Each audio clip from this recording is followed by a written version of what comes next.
আমি যখন আলিমে স্ট্যান্ড করলাম,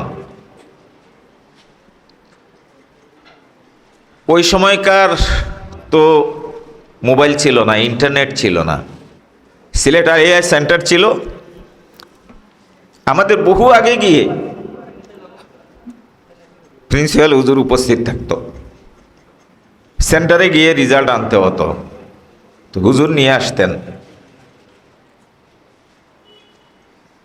1986-তে যখন দাখিল পরীক্ষা দেই, তো সারা সিলেটে 4টি ডিস্ট্রিক্ট মিলে একটাই কিন্তু ফার্স্ট ডিভিশন আমি পেয়েছিলাম। ওই রেজাল্ট নিয়ে হুজুর যখন মাদ্রাসায় আসেন, তো আনন্দের শেষ আর কারণ নেই। এই যে আনন্দটুকু আমার চোখে এখনো ভাসে 1986।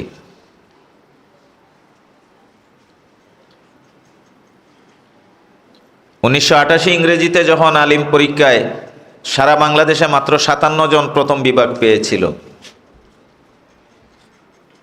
আমি সম্মিলিত মেধা তালিকায় 17তম হয়েছিলাম। 90-তে ফাজিল পরীক্ষায় সম্মিলিত মেধা তালিকায় আমি 7ম হয়েছিলাম। তো রেজাল্ট নিয়ে মাদ্রাসায় এসে আমি দেখলাম আমাদের শ্রদ্ধেয় তেলিকুনি হুজুর এবং আমার শ্রদ্ধেয় হামজাহুরি হুজুর বাদ জোহর শত শত শিক্ষার্থীদের নিয়ে ওনারা আনন্দ মিছিল করছেন। এই যে আবেগ, এই যে শিক্ষার্থীদেরকে অন্তর দিয়ে ধারণ করার একটা শিক্ষা,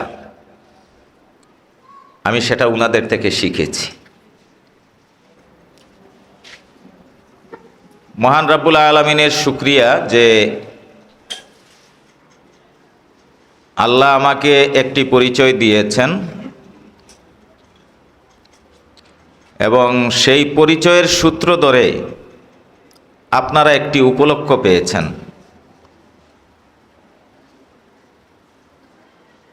আমি একটি আয়াত তিলাওয়াত করেছি, ওয়া ইবাদুর রহমানিল্লাযীনা ইয়ামশুনা আলাল আরদি হাওনা।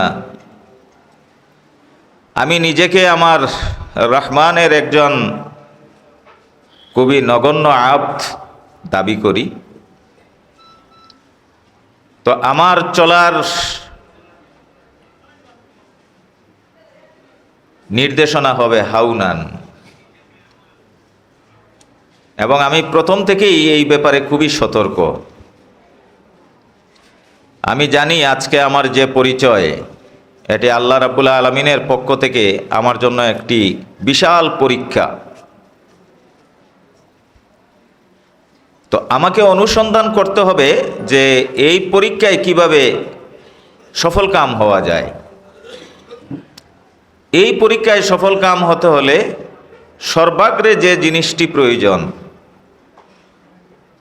সেটি হলো যে আল্লাহর প্রিয় যে বান্দারা আছেন তাদের ঐকান্তিক দোয়া কামনা করা এবং দোয়া পাওয়া। আমি ভাইস চ্যান্সেলর নির্বাচিত হওয়ার পরে আনুষ্ঠানিকভাবে প্রজ্ঞাপনের মাধ্যমে আমি সকল প্রকার সম্বর্ধনা এবং ফুলেল শুভেচ্ছা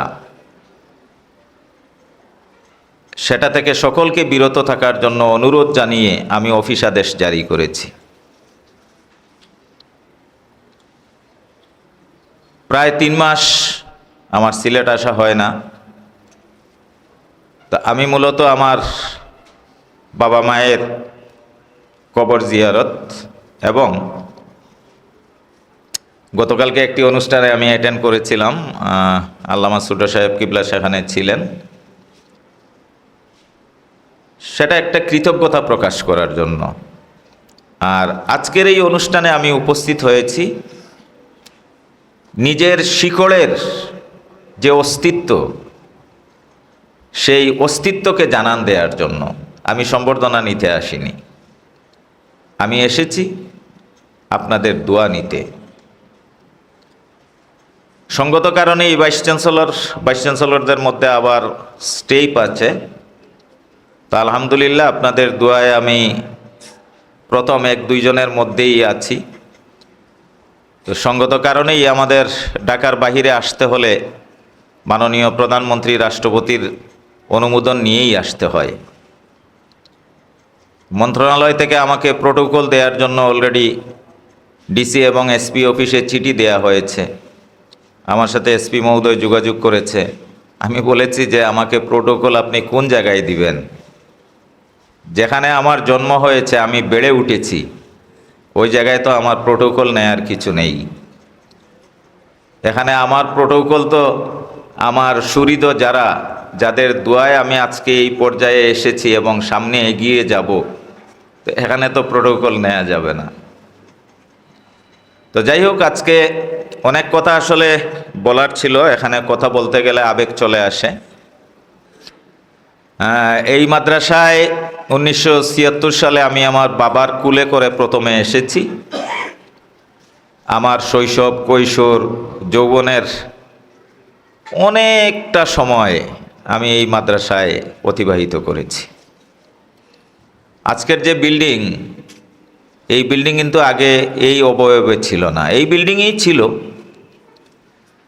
তো এই বিল্ডিংয়ে প্রতি সপ্তাহে শুক্রবার পরবর্তী 2 ঘন্টা বাদ জোহর হাফতাই জলসা হতো। এখন হয় কিনা আমি জানি না।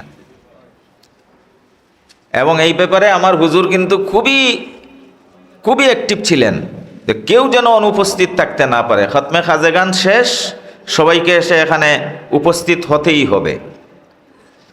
এবং সেই হাফতাহি জলসাতে কেরাত, হামদ, নাত, উপস্থিত বক্তৃতা, বিষয়ভিত্তিক বক্তৃতা, অনেক ধরনের অনুশীলন হতো। আমি খুবই ছোট ছিলাম। আজকে এখানে দাঁড়িয়ে আমি স্মরণ করতে চাই আমার আরেক শ্রদ্ধেয় উস্তাজ আল্লামা তেলিকুনি হুজুরকে।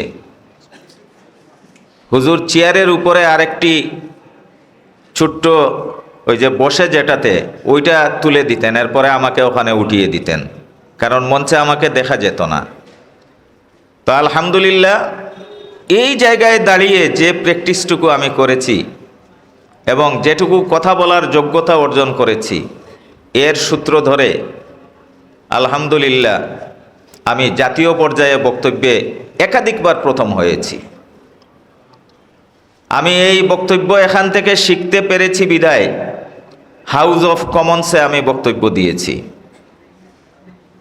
আমি কাউন্সিল অফ হ্যামট্রামিকে বক্তব্য দিয়েছি।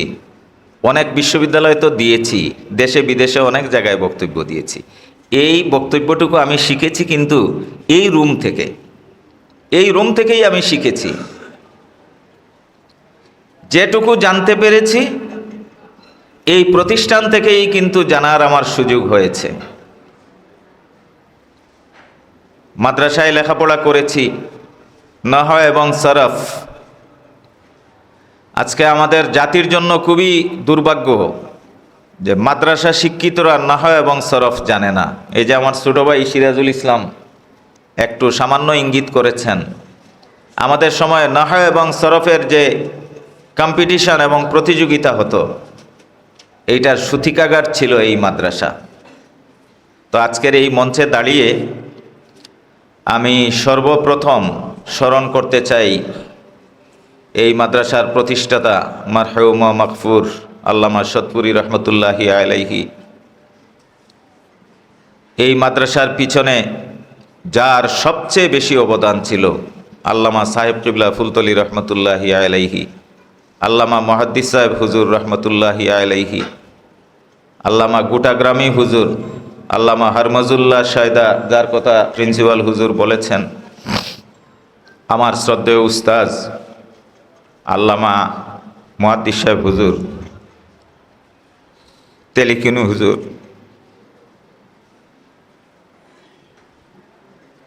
আমাদের সাথকি হুজুর,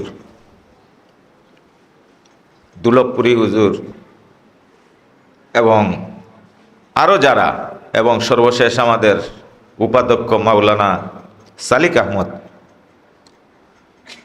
যারা ইতিমধ্যে পরপারে পাড়ি দিয়েছেন, আল্লাহ সকলকে জান্নাত নসিব করুক।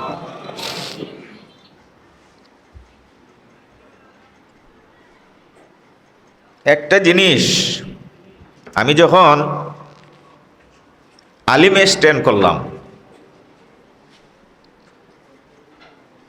ওই সময়কার তো মোবাইল ছিল না, ইন্টারনেট ছিল না। তা আমাদের প্রতিটা পরীক্ষায় সিলেট আইএ সেন্টার ছিল, আমাদের বহু আগে গিয়ে প্রিন্সিপাল হুজুর উপস্থিত থাকত।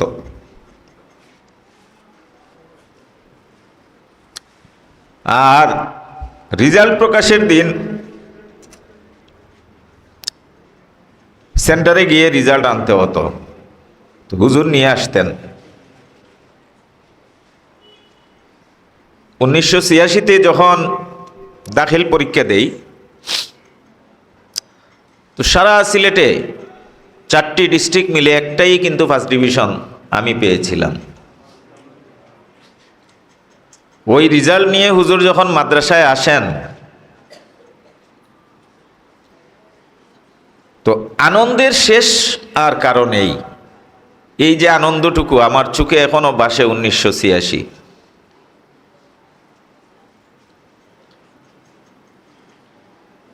1988 ইংরেজিতে যখন আলিম পরীক্ষায় সারা বাংলাদেশে মাত্র 57 জন প্রথম বিভাগ পেয়েছিল, আমি সম্মিলিত মেধা তালিকায় 17তম হয়েছিলাম। 90-তে ফাজিল পরীক্ষায় সম্মিলিত মেধা তালিকায় আমি 7ম হয়েছিলাম। তো রেজাল্ট নিয়ে মাদ্রাসায় এসে আমি দেখলাম আমাদের শ্রদ্ধেয় তেলিকুনি হুজুর এবং আমার শ্রদ্ধেয় হামজাউরি হুজুর বাদ জোহর শত শত শিক্ষার্থীদের নিয়ে ওনারা আনন্দ মিছিল করছেন। এই যে আবেগ, এই যে শিক্ষার্থীদেরকে অন্তর দিয়ে ধারণ করার একটা শিক্ষা, আমি সেটা ওনাদের থেকে শিখেছি।